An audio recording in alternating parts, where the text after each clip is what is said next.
Bonjour à tous, je suis Cyrix1995 et je vous souhaite la bienvenue dans une nouvelle review rigolo. Aujourd'hui on fait une petite pause dans le Néo Wakfu pour venir un petit peu sur ce format vu que j'ai reçu un nouveau jouet pour mon anniversaire.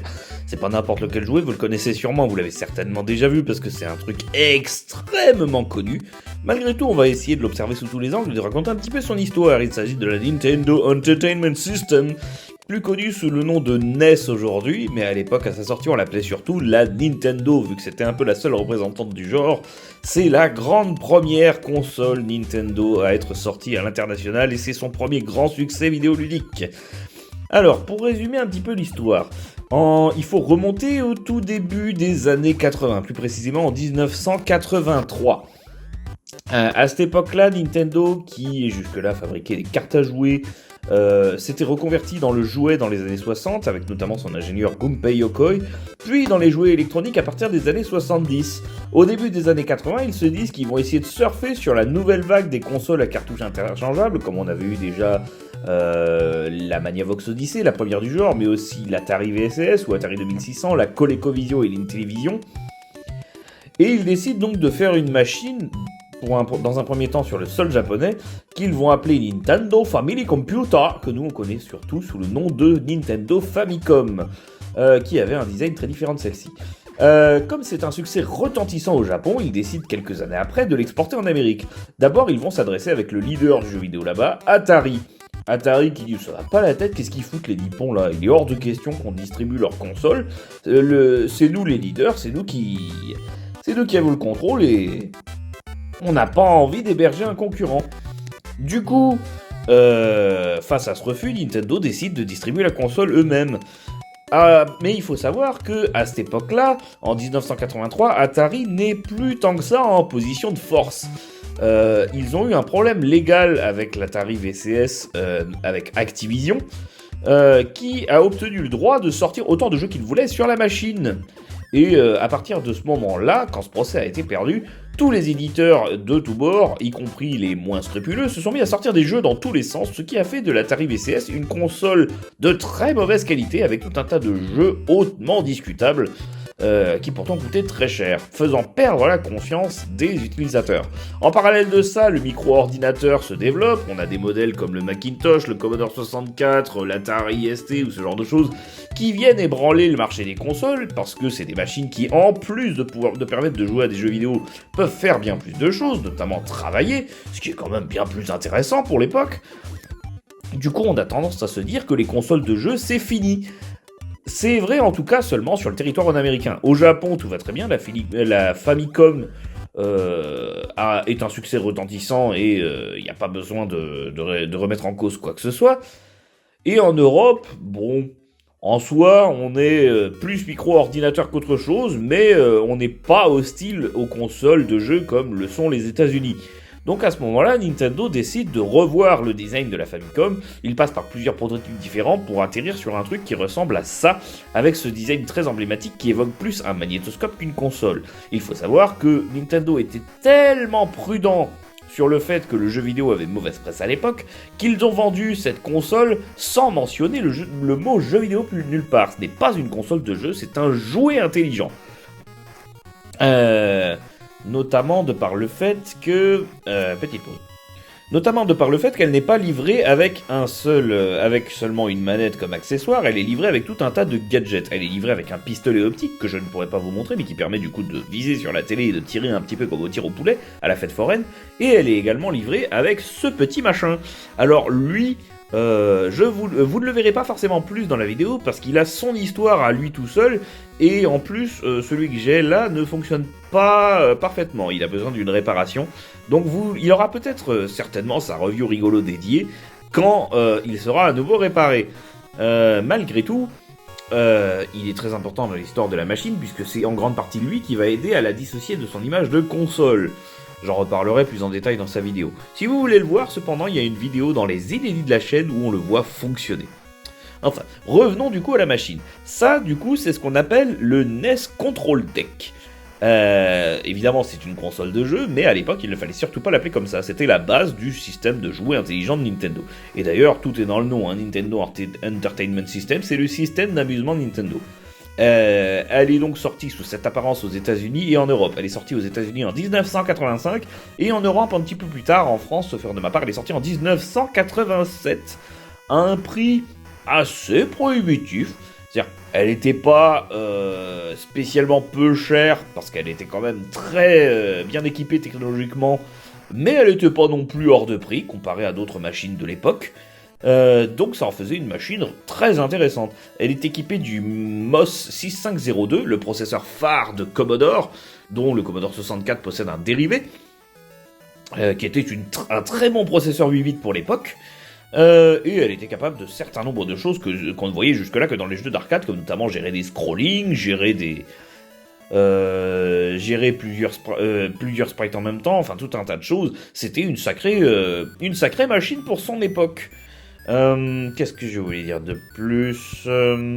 Elle a une manette qui a pris son coup de vieux malgré tout, mais qui pour l'époque est une véritable révolution, parce que c'est vraiment la base des manettes modernes, avec notamment la croix directionnelle légendaire brevetée par Nintendo quelques années auparavant sur les Game & Watch.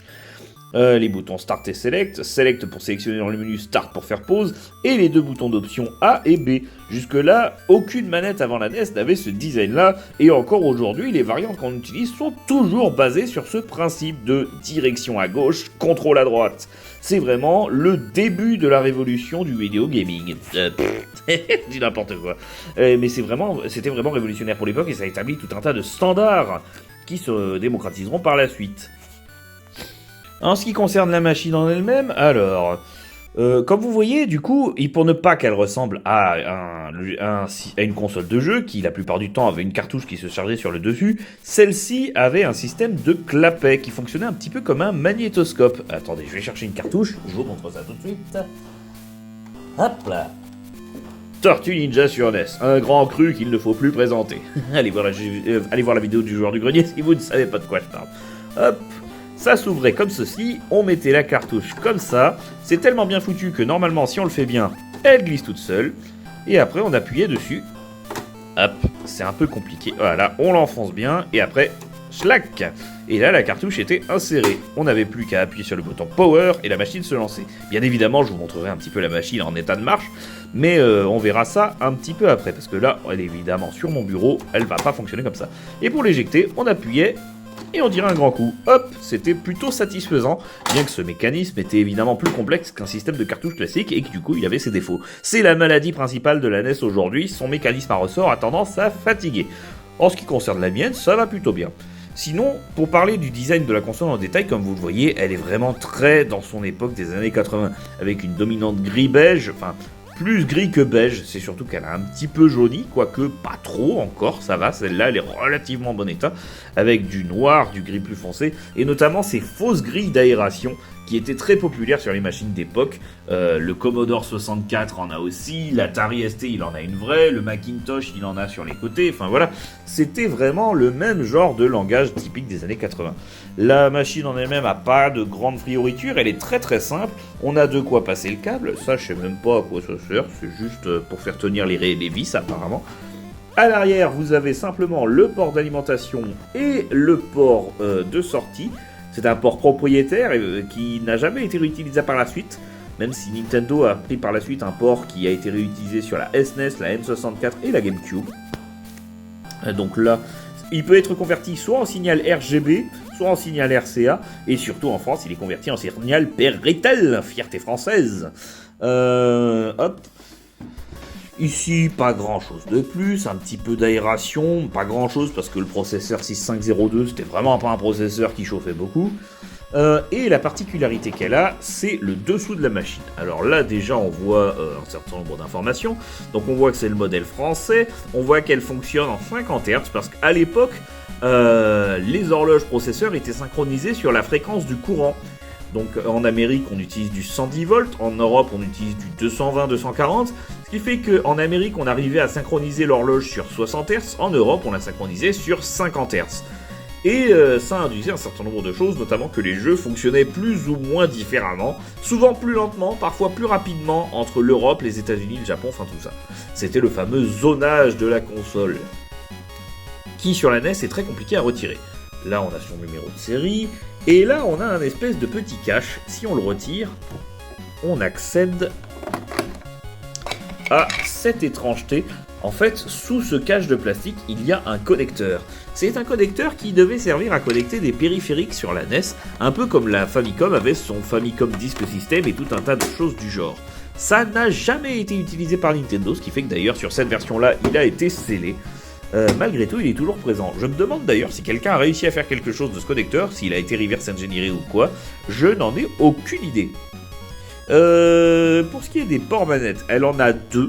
On pouvait brancher ce qu'on appelait un multitap pour en brancher 4, mais les jeux qui en tiraient parti étaient plutôt rares. À l'époque, le multijoueur, c'était pas vraiment un truc dans le jeu vidéo.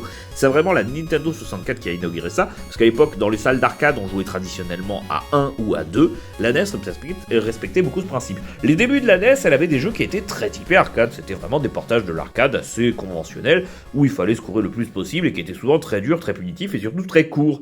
C'est à partir du milieu des années 80 que Nintendo commence à opérer des transitions dans le game design, notamment avec les projets de Shigeru Miyamoto, en créant des jeux beaucoup plus étudiés pour une machine de salon, avec notamment des jeux beaucoup plus longs, beaucoup plus narratifs, beaucoup plus intenses, et le plus connu de cette époque, c'est le très célèbre Super Mario Bros, qui a inauguré, il n'a pas inauguré grand chose parce que le personnage de Mario existait déjà, il y avait déjà eu 2 jeux Mario avant lui, il y avait eu notamment Donkey Kong et Mario Bros. Mais c'est le premier jeu à distribuer la formule moderne du jeu de plateforme et le premier jeu Mario conventionnel tel qu'on les connaît aujourd'hui. D'ailleurs, il est assez... Là, je suis content parce que j'ai la boîte, alors elle est dans son jus, mais elle n'est pas en si mauvais état. Les boîtes de NES étaient typiquement assez pourries, elles étaient en carton, comme ceci. On avait souvent des écrans... au milieu, on avait tout un tas d'instructions. Des fois, quand on avait un peu de chance, c'était traduit en français. Là, c'est le cas. Il y a beaucoup de choses qui ont vieilli de manière assez amusante, notamment le fait que la princesse ne s'appelle pas Peach, mais la princesse champignon. Bowser s'appelle déjà Bowser, il avait déjà son nom, sachant que dans les jeux précédents, il s'appelait Koopa. Ouais, globalement, pas grand chose de plus à dire. La boîte était toujours dans un marketing très typé années 80. Et donc, on ouvrait comme ceci, et vous voyez la cartouche ici. Il y a également le manuel. Hop, la cartouche reprend le même artwork. Globalement, peu à dire. Les cartouches de NES sont assez grandes, pour le coup. Bon, c'est clairement pas les plus grandes de l'accélération. Les cartouches Neo Geo faisaient la taille des VHS. Mais quand même, vous voyez que je suis très doué avec mes mains, c'est super. Heureusement, c'est solide. Ça va, c'est Tortue Ninja, c'est pas Super Mario Bros. Donc, elle tient pas dans ma main seule, elle est beaucoup plus grande. Elles sont rivetées par des espèces de vis un peu étranges. De ce que j'ai compris, avec une clé spéciale, on peut les défaire. Souvent le circuit était beaucoup plus petit que la cartouche parce qu'en général c'était des cartouches adaptées de la Famicom qui avaient des cartouches beaucoup plus petites, mais le but c'était encore une fois d'éviter de les faire passer pour des cartouches de jeu. C'est pour ça qu'elles ont cet aspect un peu étrange et elles ont ce petit coin de design élégant qui permet de les mettre facilement dans la console. Globalement pas grand chose de plus à dire. Qu'est-ce que je pourrais ajouter ? Je crois que j'ai fait le tour de la machine, j'ai fait le tour des cartouches, j'ai fait le tour de la manette. La manette qui évidemment a mal vieilli aujourd'hui, notamment à cause de sa forme. Faut dire que ce genre de truc n'est pas très agréable à tenir. Non, je pense qu'on n'a pas plus à dire. Du moins, si on a d'autres choses à dire, ce sera peut-être plus simple en mettant la console sur une télé et en jouant avec. Voilà. Donc, on se retrouve tout de suite pour la partie test. Nous revoilà. Alors... nous avons changé de ratio d'écran tout simplement parce que la NES est branchée, la télé est prête, les cartouches sont dans le coin. Vous inquiétez pas, Tortue Ninja a survécu à sa chute, j'ai bien vérifié. C'est beaucoup trop solide ces machins. Et du coup, j'ai changé de ratio parce que fatalement, quand j'avais fait la vidéo sur l'Atari ST, je tenais le téléphone à bout de bras et je faisais le reste avec l'autre main. Mais jouer à la NES à une main, vous avez qu'à essayer, c'est pas bien facile, à part éventuellement si vous avez un Power Glove et encore. Ce qui n'est pas mon cas. Du coup, je vais profiter du fait que le téléphone est facile à stabiliser pour pouvoir jouer avec mes deux mains. Mais avant ça, il faut que je puisse le poser dans un coin. Enfin bon. J'ai regardé la première partie de la vidéo, il y a un certain nombre de trucs que je n'ai pas dit. C'est que du coup, oui, comme je disais, la NES a été un succès incroyable, et c'est notamment elle qui a sauvé le milieu du jeu vidéo aux États-Unis, puisque la console a redonné confiance en les utilisateurs, et ils se sont remis à acheter des consoles avec cette machine. Qu'est-ce que j'ai dit d'autre? Je me rappelle plus, je sais que j'ai fait quelques bourdes. Peut-être que je les mettrai dans la description si elles me reviennent, parce que là, tel que je vais pas me regarder la vidéo en réel, mais je sais qu'il y avait quelques petites bêtises. Vous savez, les reviews rigolos, je les fais sans texte. Je sais à peu près à l'avance ce que je vais dire, mais je parle au feeling, et du coup, des fois, il y a quelques petites coquilles qui se glissent. Je corrige toujours ça en description quand je les repère, hein, bien évidemment. N'oubliez pas du coup de regarder la description de chaque revue rigolo. Dans le fait, c'est quand même assez rare, je m'en sors assez bien. En tout cas, on est parti, donc on va ouvrir le clapet, on va prendre Super Mario Bros, parce que je ne veux pas jouer à Tortue Ninja, je ne vais pas m'y risquer. Ce jeu est une vraie plaie. Alors, on insère la cartouche, on enfonce bien, on fait clic, et voilà. Et on appuie sur le bouton Power. Et ça s'allume. Et de suite, la console réagit avec l'écran de Super Mario Bros. Alors, on n'est pas à la bonne dimension. Il y a plusieurs choses à savoir. Déjà, vous m'entendez un petit peu moins bien parce que je suis plus loin du téléphone, donc j'essaye de parler un petit peu plus fort. Alors, tout d'abord, on va corriger le ratio, parce que nous sommes sur un écran LCD 16 neuvième, mais la NES, par défaut, elle projetait en 4 tiers. Cela dit, je me suis rendu compte que, bizarrement, le meilleur ratio pour jouer à ce jeu, c'est le 14 neuvième. Parce qu'en 4 tiers, on a des bordures noires, sans doute parce que c'était pour les vieux téléviseurs. Mais là, en tout cas, ça marche bien. Vous remarquez sans doute que le jeu a un aspect vraiment très moche, très sale. L'image est vraiment pas nette. On a l'impression qu'il y a un filtre étrange appliqué à l'écran. C'est dû au fait que ce jeu, il était surtout à destination d'un écran cathodique. Et du coup, sur un écran LCD, il a un rendu qui est extrêmement baveux. Parce qu'un écran cathodique avait une image beaucoup plus floue et beaucoup moins sujette à un rendu pixel perfect. Un écran cathodique, ça n'a même pas de pixels.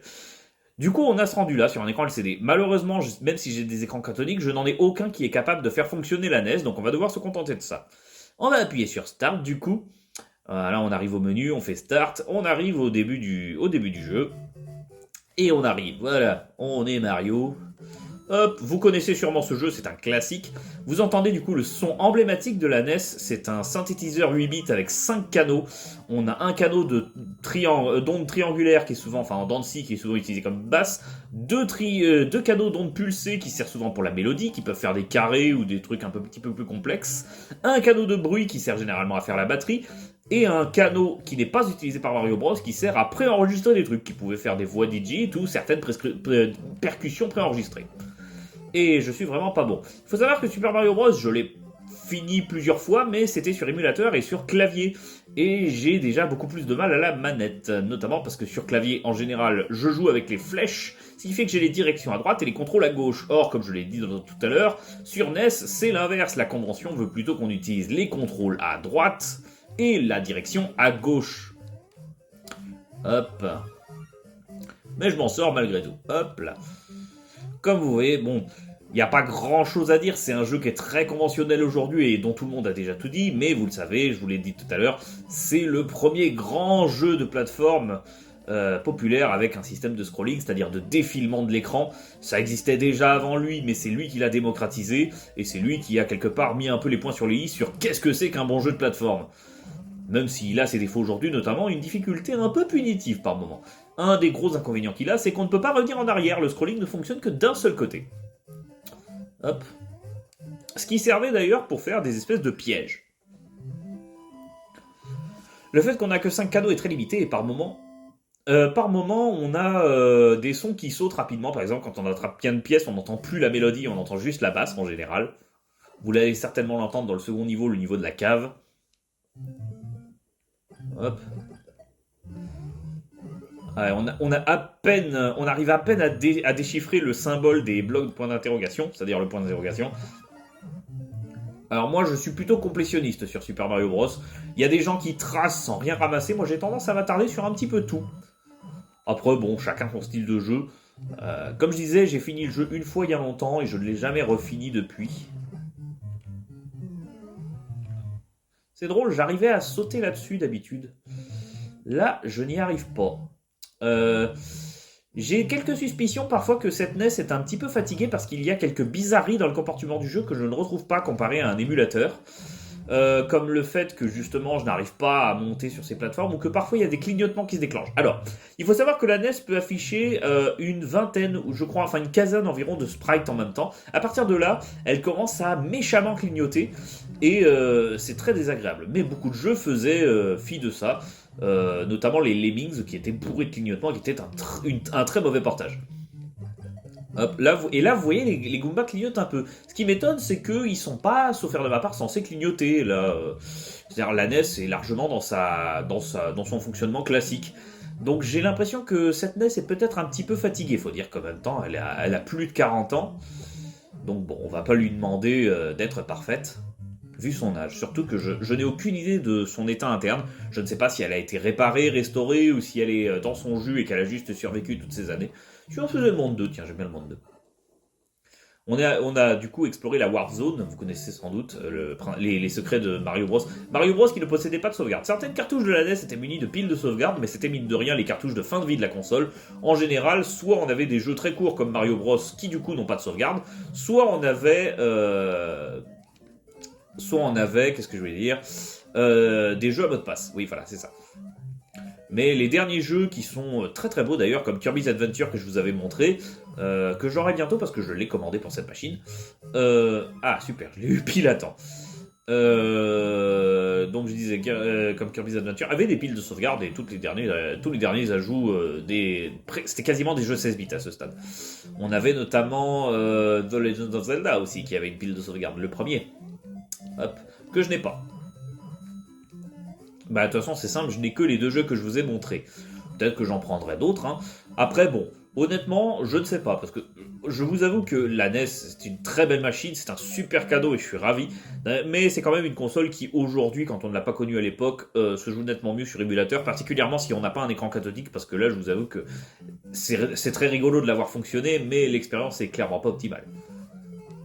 Et je dis pas ça parce que je viens de crever. Hop. Oh là là là là.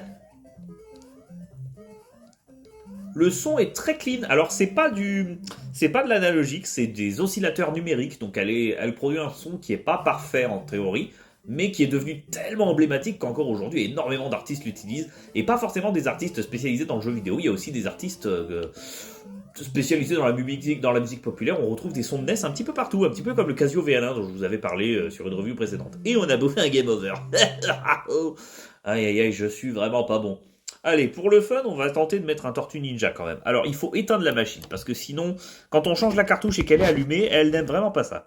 Allez, on va, hop, éjecter Super Mario Bros. Et insérer Tortue Ninja.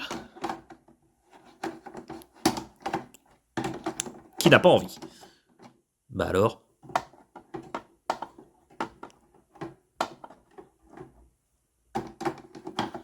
Ah, c'est moi qui m'y prenais pas bien.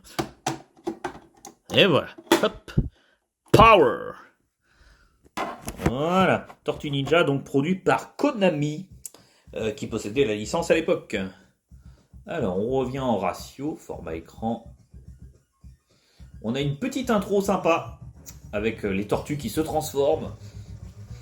Comme je l'avais dit d'ailleurs, comme je l'avais dit, ce n'est pas moi qui l'ai dit, c'est le grand joueur du grenier qui l'a dit, c'est ce jeu-là qui a imaginé le principe des bandeaux de couleurs pour reconnaître les tortues. Puisque à la base Tortue Ninja, sauf faire de ma part, c'était un comics américain, assez violent et gore, d'ailleurs pas du tout pour les enfants. Et ce jeu est arrivé plus ou moins en même temps que la série animée de 87 qui a inauguré tous les codes modernes de Tortue Ninja tels qu'on les connaît aujourd'hui. Moi, je suis pas un grand fan de l'univers de Tortue Ninja, je ne connais pas très bien. Je sais que j'en regardais un petit peu quand j'étais petit, mais c'était vraiment pas grand chose. Enfin voilà, donc on a les 4 tortues avec Shredder, leur maître. Et là, on a les méchants, et April qui s'est fait kidnapper par Shredder. Oui, Shredder, c'est le méchant. Comment il s'appelle déjà, le rat? Je dis une bêtise. C'est... Ah, je me rappelle plus. Splinter, le rat. Alors, on est en vue de dessus. C'est pas plus propre que Super Mario Bros. Il y a des véhicules de partout, on peut se faire écraser. Si j'appuie sur Start, vous voyez que je peux choisir la tortue que je veux prendre avec le logo qui change de couleur, c'est plutôt sympa. J'ai la carte qui m'est indiquée en haut, même si j'ai aucune idée d'où je vais. Donc on va prendre Leonardo, pardon, pas Léonard. Hop, et on arrive dans le principe du jeu, qui est un jeu de plateforme type Beat 'em All, assez punitif, beaucoup plus que Super Mario. Alors, en fonction de la tortue qu'on a, elles ont toutes des armes différentes, c'est plus ou moins simple. Là, pour le coup, Leonardo, il a un sabre, ça me convient assez, c'est celui qui me convient clairement le mieux. On a clairement l'impression d'être sur la lune, les sauts sont très approximatifs.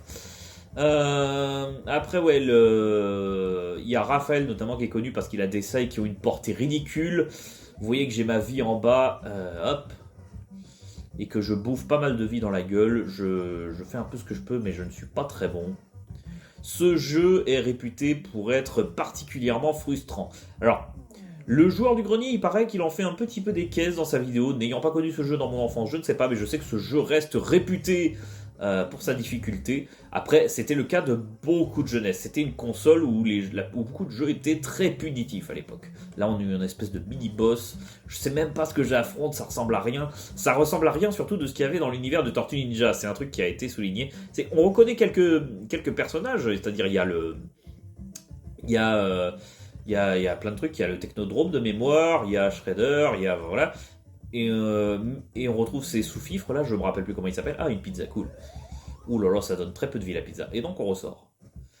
Et donc j'atterris ici.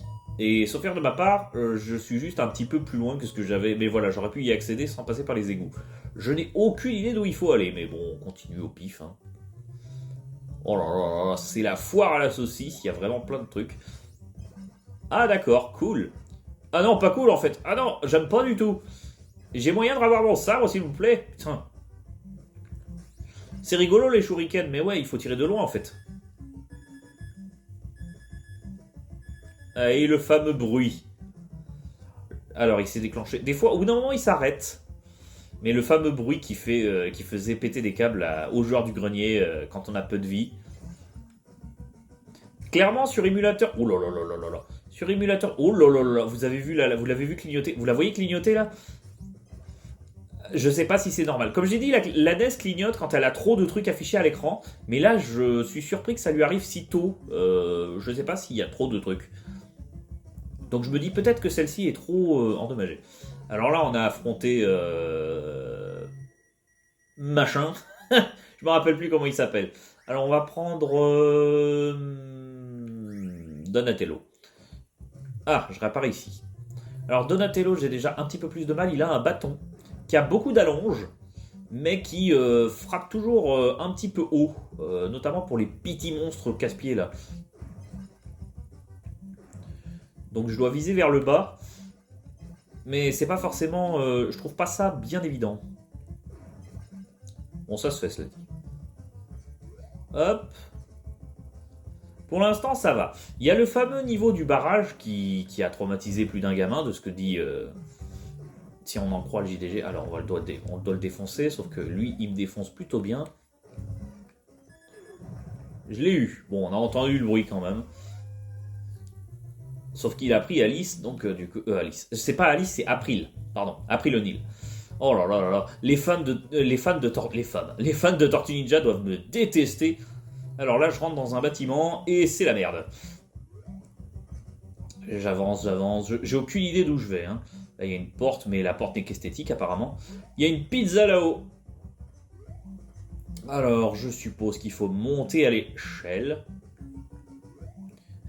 Mais je veux pas monter à l'échelle. Il y a les répliques du joueur du grenier qui me reviennent.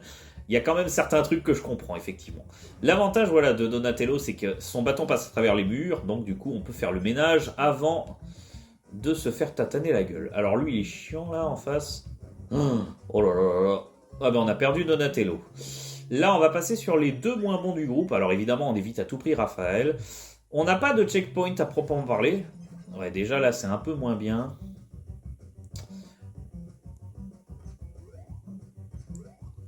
Voilà, les sauts sont vraiment... Les sauts de ce jeu sont horribles, ce jeu est affreux. Est-ce que je peux l'avoir à travers le mur? Ça me paraît un peu compromis, mais on sait jamais. Ah si, je peux. Oh non. Voilà, technique de gros lâche.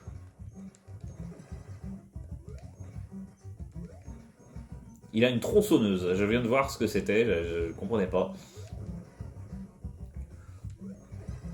J'ai l'impression que eux aussi peuvent me toucher à travers les murs, parce que là c'est moi qui ai pris des dégâts. Allez, un de moins. Lui il est super chiant en fait. Hein. Bon alors ces deux-là, on va essayer d'attendre qu'ils s'en aillent là, parce que ça va être compliqué. Ouais mais lui il est vraiment insupportable là le... Ok. Heureusement, ils ont judicieusement placé une pizza à cet endroit-là. Alors les ennemis reviennent quand on fait demi-tour, donc il vaut mieux pas faire de backtracking dans ce jeu. Une autre pizza.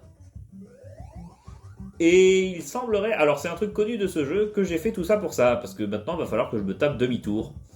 Et comme je disais, les ennemis reviennent, ce qui n'est pas pour me faire plaisir.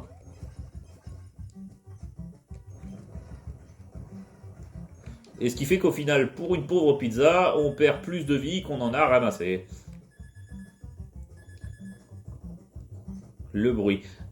Alors, dans la vidéo du JDG, il laissait sous-entendre que le bruit était là en permanence. En fait, non, et du coup, on l'entend, bon, c'est sûr qu'il fait pas plaisir, mais il est pas si chiant finalement. Du coup, par contre, qu'est-ce que j'ai foutu là? Je ne sais pas.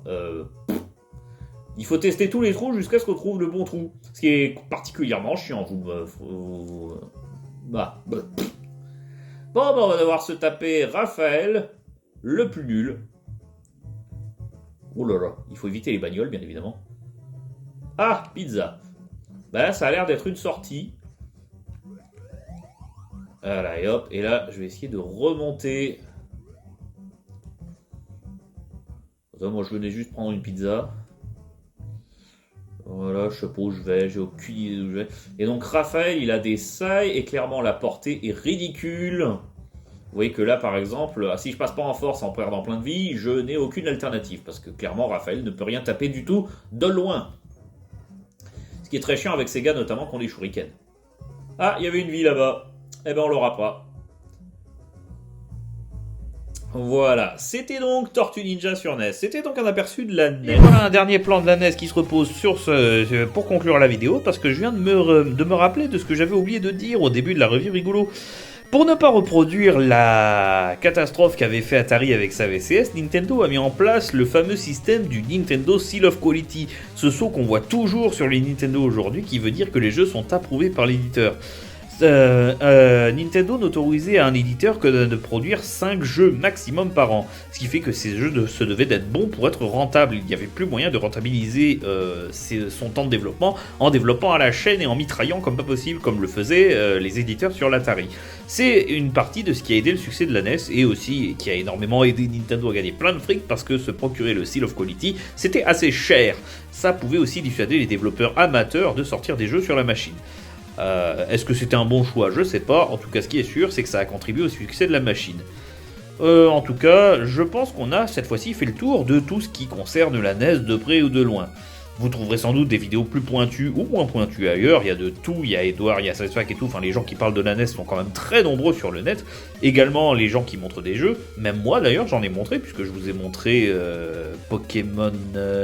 Mais non, pas Pokémon, je vous ai montré Kirby's Adventure. Enfin voilà, et du coup on a fait le tour de cette review rigolo sur la NES. J'espère que la vidéo vous a plu, je vous souhaite d'aller bien sur la prochaine vidéo, je vous dis à la prochaine. Non, on la refait. Donc je disais, je vous souhaite d'aller bien sur la prochaine vidéo, je vous dis à la prochaine, salut.